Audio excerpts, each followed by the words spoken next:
Hello दोस्तों, फिर से आपका एक बार हमारे चैनल इन्फो ब्लेज पे स्वागत है। आज की वीडियो होने वाली है कांवड़ियों के बारे में। कांवड़ यात्रा आप सभी ने देखी होगी कि कांवड़ यात्रा में लोग निकलते हैं। तो आज का जो वीडियो होने वाला है वो कांवड़ यात्रा के इतिहास के बारे में होने वाला है कि इसकी शुरुआत कब और कैसे हुई। तो इतिहास कुछ इस तरह से है कि सावन के महीने में भगवा वस्त्र पहनकर सड़कों पर निकलने वाले भगवान भोलेनाथ के भक्तों की कांवड़ यात्रा को देखकर अपने दिमाग में ये सवाल जरूर आता होगा कि कांवड़ यात्रा का इतिहास क्या है। अगर आप कांवड़ यात्रा और उसके इतिहास के बारे में विस्तार से जानना चाहते हैं तो ये वीडियो आपके लिए ही है।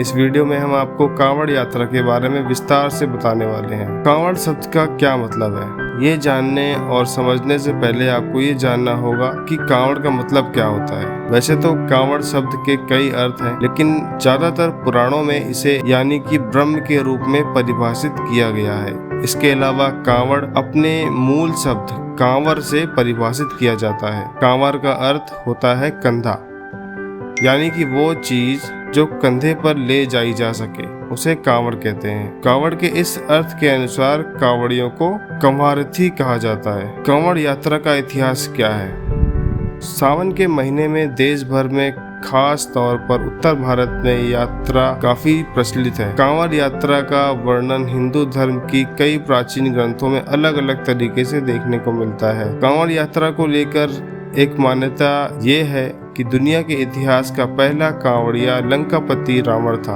वेदों के अनुसार कांवड़ की परंपरा समुद्र मंथन के समय में हुई थी। ऐसा माना जाता है कि जब समुद्र मंथन के दौरान समुद्र में से विष निकला था तो पूरी दुनिया में तबाही आ गई थी।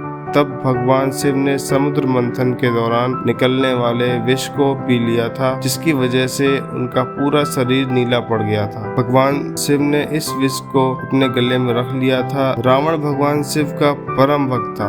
उसने कई दिनों तक तप करने के बाद गंगा के जल से पूरा महादेव मंदिर में भगवान शिव का अभिषेक किया था। रावण के इस अभिषेक की वजह से ही भगवान शिव के अंदर विष की वजह से आई नकारात्मक ऊर्जा दूर हुई थी। कांवड़ यात्रा को लेकर एक मान्यता ये भी है कि इसकी शुरुआत राजा सगर के जमाने में हुई थी।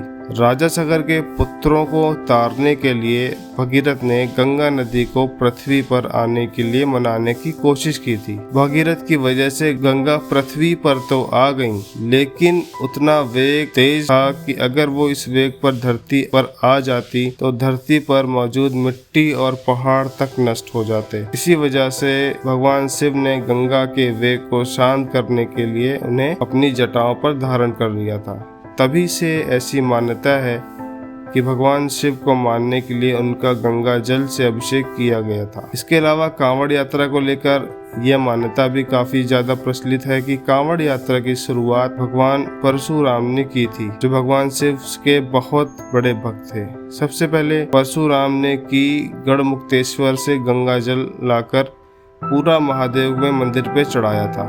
उस समय श्रावण मास ही चल रहा था। इसी के बाद से कांवड़ यात्रा शुरू हुई। इसके अलावा भी कांवड़ यात्रा कैसे शुरू हुई, इसको लेकर कई मान्यताएं हैं। एक मान्यता के अनुसार कांवड़ यात्रा की शुरुआत त्रेता युग में श्रवण कुमार ने की थी। श्रवण कुमार ही सबसे पहले श्रवण मास में अपने माता पिता को अंतिम इच्छा पूरी करने के लिए उन्हें कांवड़ यात्रा में बिठाकर हरिद्वार ले गए थे। हरिद्वार पहुंचकर उन्होंने अपने माता पिता को गंगा के पानी से स्नान करवाया था। श्रवण कुमार ने अपने माता पिता को स्नान कराने के बाद लौटते समय गंगा जल साथ लेकर आए थे। फिर उन्होंने इस जल को अपने माता पिता के साथ शिवलिंग पर चढ़ाया था। तब से ही इस यात्रा की शुरुआत हुई थी। कांवड़ यात्रा कितने प्रकार की होती है? इस वीडियो को यहाँ तक देखने के बाद आपको ये तो पता चल ही गया होगा कि कांवड़ यात्रा की हिस्ट्री क्या है। अब हम आपको बताते हैं कि कांवड़ यात्रा कितने प्रकार की होती है। कांवड़ यात्रा 4 प्रकार की होती है। पहली है सामान्य कांवड़ यात्रा। आमतौर पर लोग इसी तरह की कांवड़ यात्रा करते हैं। इस कांवड़ के अनुसार कांवड़ यात्रा करने वाले सामान्य कांवड़ी अपनी यात्रा के दौरान जहाँ चाहे रुककर आराम कर सकते हैं। अपने सामान के महीने में आपने सावन के महीने में भी देखा होगा कि इस महीने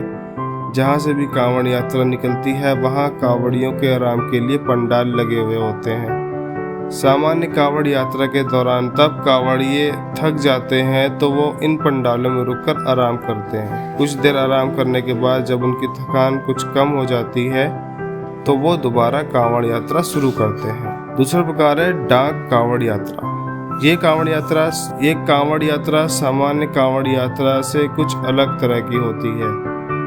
इस डाक कावड़ यात्रा के दौरान भोले के भक्तों को अपनी कावड़ यात्रा के शुरुआत से शिव के जलाभिषेक तक लगातार चलते रहना होता है। डाक कावड़ यात्रा करने वाले के लिए मंदिरों में अलग तरह के इंतजाम किए जाते हैं। जब ये कावड़ यात्री निकलते हैं तो हर कोई उनके लिए रास्ता छोड़ते हुए चलता है।